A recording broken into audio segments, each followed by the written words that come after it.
মায়াজাল। কোন জাল জানো? তোমার সব থেকে বড় মায়াজালের নাম, সব থেকে বড় শত্রুর নাম তোমার মোবাইল। সব থেকে বড় শত্রুর নাম মোবাইল। কেন? কারণ মোবাইলটাকে তুমি যতক্ষণ পড়াশোনার জন্য বা ইনফরমেশনের জন্য ইউজ করছো ততক্ষণ পর্যন্ত ঠিক আছে, কিন্তু বেশিরভাগ স্টুডেন্ট মোবাইলটাকে তার যথাযথ ইউজ করে না। বেশিরভাগ স্টুডেন্ট তার মোবাইলকে সঠিকভাবে ব্যবহার করে না, পড়াশোনার জন্য ব্যবহার করে না, অনলাইন ক্লাসের জন্য ব্যবহার করে না। তারা মোবাইলকে কি কাজে ব্যবহার করে? গেম খেলবার জন্য। তারা মোবাইলকে কি কাজে ব্যবহার করে? রিলস বানানোর জন্য, ফেসবুক করবার জন্য, হোয়াটসঅ্যাপ করবার জন্য, ইউটিউব করবার জন্য, ইনস্টাগ্রাম করবার জন্য, এগুলোর জন্য ব্যবহার করা হয়। আর একটা ব্যাপার হচ্ছে গল্প করবার জন্য চ্যাটিং, গল্প করবার জন্য চ্যাটিং, যেটা এখন এই লাইভে তোমরা করে যাচ্ছ।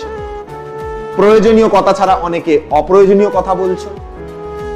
এই বেকার চ্যাটিং গুলো আবার কার সঙ্গে?